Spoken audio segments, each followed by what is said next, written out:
Everyone, this is Neha. तो आज मैं आपके लिए लेकर आई हूँ एक बहुत ही बेहतरीन फिल्म सरदार उधम सिंह। ये फिल्म है सरदार उधम सिंह के लाइफ के ऊपर, जो कि एक फ्रीडम फाइटर थे। और ये सच में एक एक्सपीरियंस करने वाली फिल्म है, तो आप इसे अमेजॉन प्राइम में जरूर देखिएगा। IMDb में इस मूवी को मिला है 9.2 स्टार्स आउट ऑफ 10, जो फ्लक्चुएट करेगी क्योंकि ऑब्वियसली नई फिल्म है। और बाकी सारी रेटिंग्स भी आप स्क्रीन पे देख सकते हो। तो मूवी शुरू होती है और हम देखते हैं शेर सिंह को, और उन्हें अब जेल से रिहा कर दिया जाता है। ये इंसिडेंट है 1931 का। फिर वो जाके एक गेस्ट हाउस में रुकते हैं और यहाँ उनसे मिलने आते हैं नन सिंह बताते हैं कि उनके कुछ आदमियों ने सरेंडर कर दिया और कुछ लोग जेल में हैं। वो शेर सिंह को लंदन के कुछ डिटेल्स देते हैं और अफगानिस्तान जाने के लिए कहते हैं। यहाँ पे हम देखते हैं एक पुलिस का इन्फॉर्मर शेर सिंह पर नजर रखे हुए थे, और कुछ देर के बाद जब उन्हें बाहर से शेर सिंह नहीं दिखाई देते हैं, तब वो अंदर घुस जाते हैं और फिर उन्हें पता चलता है कि शेर सिंह तो रात में ही चले गए। फिर वो पुलिस को जाके सब कुछ बता देता है और अगले ही दिन पुलिस हर जगह वांटेड नोटिस भेज देता है। फिर हम देखते हैं लंदन में पटियाला से एक कॉल आता है और SP बताते हैं कि उन्हें लंदन के पासपोर्ट के लिए एप्लीकेशन मिली है, जो सस्पेक्ट के डिस्क्रिप्शन से मैच कर रही है, पर उसका नाम शेर सिंह नहीं उदय सिंह है। फिर सीन शिफ्ट होती है और हमें दिखाया जाता है ईयर 1930। हम देखते हैं शेर सिंह किसी रशियन लोगों के साथ ट्रेवल कर रहे होते हैं। वो एक फोटो देखते हुए 1927 लाहौर के यादों में खो जाते हैं। ये वो वक्त था जब लाहौर भी इंडिया का ही पार्ट था। शेर सिंह अपने दोस्तों के साथ एक खुफिया जगह पर जाया करते थे, जहाँ पे उन्होंने हथियार भी छुपाया रखा था। और इस साथी का कैरेक्टर ना अमोल पराशर ने किया है। Oh my God, I love this man. Okay, moving on. तो इसी के साथ साथ शेर सिंह भी अपने ख्यालों से बाहर आते हैं और रियलाइज करते हैं कि अब उनको आगे का सफर अकेले ही तय करना होगा, लेकिन उनकी हालत ऑलरेडी खराब हो चुकी थी। तब एक आदमी उन्हें घर लेकर आते हैं और एक औरत उन्हें खाना देती है। फिर सीन शिफ्ट होती है और हम देखते हैं 1934 लंदन। शेर सिंह एक पंजाबी रेस्टोरेंट में जाते हैं और वहाँ कुछ लोगों से मिलते हैं। वो लोग कहते हैं कि उनके HSRS ग्रुप के सारे मेंबर खत्म हो चुके हैं और इसीलिए शेर सिंह यहाँ पे ग्रुप बनाना चाहते हैं। पर वहाँ के सारे इंडियंस अपने अपने घरों में आराम से बैठे हुए हैं। उन्हें इस ग्रुप में कैसे शामिल किया जाए, वो एक दिक्कत वाली बात थी। फिर वो सारे लोग शेर सिंह को अपना नाम चेंज करने के लिए बोलते हैं। एक्चुअली ये आइडिया भगत सिंह का ही था। शेर सिंह भगत सिंह से उनके जेल जाने के पहले ही मिले थे और फिर जेल में रहते हुए एक लेटर के जरिए भगत सिंह ने शेर सिंह को बोला कि आउट ऑफ इंडिया जाके ग्रुप्स बनाए। Next day Sher Singh Reginald Dyer के कब्र में जाते हैं और फिर टेलीफोन बूथ में जाके टेलीफोन बुक से डायर सरनेम वाले पेज ही फाड़ के आते हैं। इसमें उनका एड्रेस और फोन नंबर था और फिर वो माइकल डायर के खोज में निकल जाते हैं। इसके बाद सीन शिफ्ट होती है 13 मार्च 1940 को। शेर सिंह कैक्सटन हॉल आते हैं, जहां ईस्ट इंडिया एसोसिएशन की मीटिंग हो रही थी और यहाँ पे माइकल डायर स्पीच दे रहे होते हैं कि आज उन्हीं की वजह से इंडिया ग्रो कर रही है। अगर वो इंडिया से चले जाएंगे तो कल को एक दूसरे के इक्वल हो जाएंगे, वगैरह वगैरह बकवास सी चीजें। इसके बाद जब उनकी स्पीच खत्म हो जाती है तो सारे अंग्रेज मिलके तालियां बजाते हैं और हे करते हैं, और तभी शेर सिंह वहां पे आके डायर पर सबके सामने गोली चला देते हैं और फिर तुरंत वहां पे पुलिस आती है और शेर सिंह को गिरफ्तार कर लिया जाता है। फिर ये न्यूज पूरे मीडिया में फैल जाती है कि पंजाब के जलियांवाला बाग के इंसिडेंट में जो फॉर्मर लेफ्टिनेंट थे मिस्टर माइकल डायर, उनको एक इंडियन ने गोली मार के हत्या कर दी है और इसके साथ ही साथ 2 ऑफिसर भी घायल हुए थे। पूरी दुनिया के न्यूज़पेपर में ये घटना फ्रंट पेज में छपती है। दूसरी ओर पुलिस शेर सिंह को बहुत टॉर्चर करते हैं और वो जानना चाहते थे कि शेर सिंह किस ऑर्गेनाइजेशन के लिए काम करते हैं और उन्होंने माइकल डायर को क्यों मारा, पर शेर सिंह कुछ नहीं बोले। फिर पुलिस शेर सिंह के उस रूम में जाते हैं जहाँ वो रहते थे और तलाशी लेने पर उन्हें बहुत सारे पासपोर्ट्स मिले अलग अलग नाम के,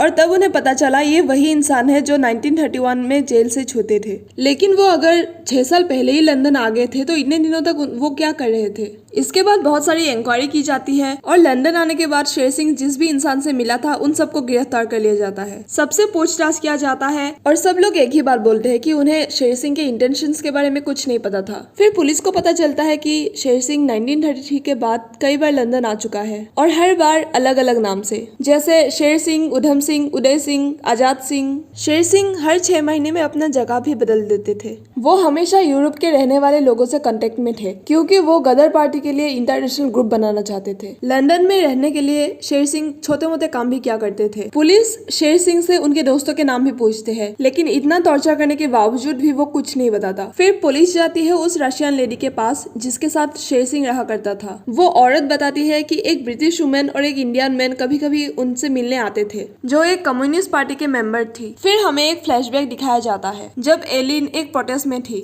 और शेर सिंह उसे नोटिस करता है। एलिन के पूछने पर शेर सिंह बताता बताता है कि वो इंडिया में HSRS पार्टी का मेंबर था। ये सुन के एलिन भी पहचान जाती है कि ये भगत सिंह की HSRS पार्टी है। शेर सिंह बताते हैं कि वो इंडिया के फ्रीडम के लिए लड़ाई कर रहे हैं और उन्हें हेल्प की जरूरत है। फिर सीन प्रेजेंट में शिफ्ट होती है और हम देखते हैं एक डिटेक्टिव शेर सिंह से बहुत पूछताछ कर रहे होते हैं, लेकिन हर बार की तरह शेर सिंह कुछ नहीं बोलते। इसके बाद एलिन को कस्टडी में लिया जाता है। पूछने पर एलिन बताती है कि वो शेर सिंह को पिछले 4 सालों से जानता है, लेकिन इंडिया में उसके कैसे रिकॉर्ड्स थे ये उसे भी नहीं पता। बट एक्चुअली शेर सिंह ने एलिन से सब कुछ शेयर किया था। एलिन ही आयरिश लोगों की मदद से शेर सिंह को हथियार सप्लाई किया करती थी और उनके यहाँ रेड भी पड़ा था। उसी से बचने के लिए शेर सिंह रशिया में जाके छुपे थे, फिर कुछ टाइम बाद लंदन वापस आ गए थे। उसके बाद से ही माइकल डायर को मारने के लिए शेर सिंह प्रिपेयर कर रहे थे और शूटिंग भी सीख रहे थे। शेर सिंह को माइकल डायर के बारे में पता भी चल गया था और वो हर जगह उन्हें फॉलो करते थे। इसके बाद फिर सीन प्रेजेंट में शिफ्ट होती है और पुलिस को पता लगती है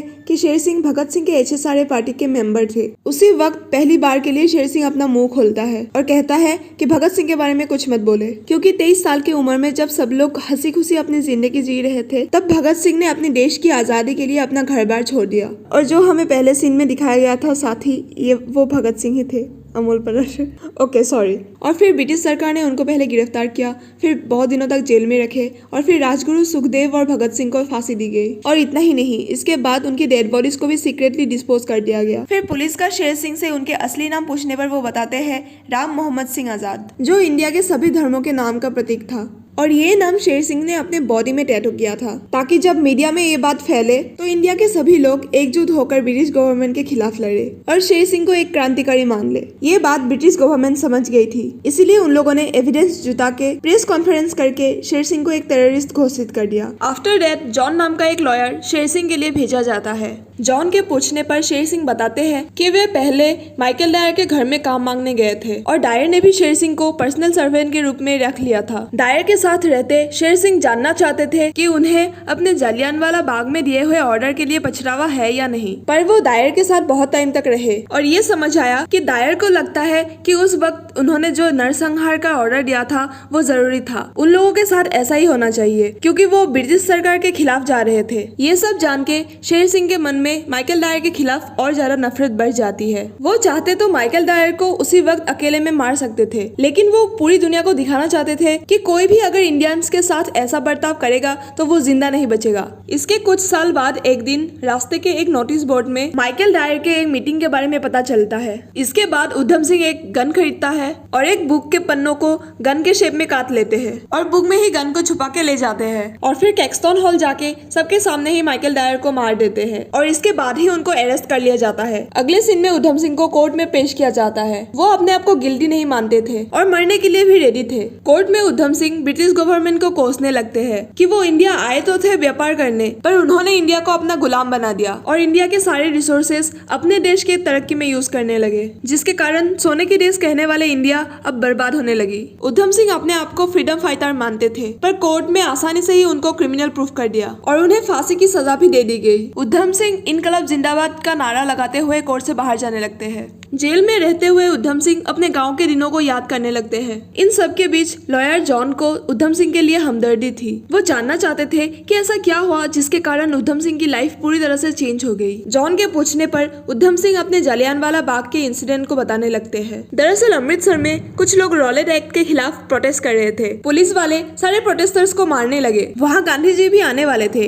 पर गवर्नर माइकल डायर ने गांधी जी को भी अरेस्ट करने का ऑर्डर दे दिया। माइकल डायर ने चारों तरफ कर्फ्यू लगा दिया और कहीं पर अगर 2 से ज्यादा लोग दिखे तो वहीं पर शूट करने का ऑर्डर भी दे दिया। उस वक्त उधम सिंह भी अपने गर्लफ्रेंड के साथ वहीं पर थे। वो जल्दी से अपने हॉस्टल चले जाते हैं। अगले दिन 13 अप्रैल 1990 को जलियांवाला बाग में एक साथ बहुत सारे लोग जमा हुए। वो रॉलेट एक्ट को वापस लेने की मांग कर रहे थे। उसी वक्त जनरल डायर अपने सेना लेके आ जाते हैं और गेट के सामने ही खड़े होके फायरिंग का ऑर्डर दे देते हैं और फिर अंधाधुंध फायरिंग की वजह से जितने भी लोग थे सब मारे जाते हैं। चारों ओर लाशें बिछ जाती है। भागदौड़ की की वजह से कुछ लोग कुएं में गिर जाते हैं और कुछ लोग दीवार में लटक जाते हैं। इसी बीच उधम सिंह की गर्लफ्रेंड भी मारी जाती है। ये हादसा बहुत ही दर्दनाक था। इस वक्त उधम सिंह आराम से अपने हॉस्टल में सो रहे थे, तभी उनका एक साथी जख्मी हालत में हॉस्टल पहुंचता है। वो सब कुछ बता देता है और उधम सिंह भागते हुए जलियांवाला बाग पहुंचता है, लेकिन तब तक सब कुछ खत्म हो चुका था। लाशों के घेरे में बच्चे, बूढ़े, आदमी, औरत सब थे। किसी पर कोई रहम नहीं दिखाया गया था। उसी बीच एक बच्चा अपने आखिरी सांसें गिन रहा था। उधम सिंह उसे बचाने की बहुत कोशिश करते हैं, पर कर्फ्यू होने की वजह से वो वक्त पे हॉस्पिटल नहीं पहुंच पाए और बच्चे की मौत हो गई। और अब सीन प्रेजेंट में आ जाती है। उधम सिंह अपने लॉयर को बताते हैं कि उस दिन उन्होंने मौत को बेहद करीब से देखा। लॉयर बड़े प्रभावित हो जाते हैं और वो पूछते हैं कि क्या वो उनके लिए कुछ कर सकते हैं। तब उधम सिंह कहते हैं कि वो दुनिया को उनके बारे में बताए कि वो एक क्रांतिकारी थे, ना कि क्रिमिनल। और इसके बाद 31 जुलाई 1940 को उधम सिंह को फांसी दे दिया जाता है।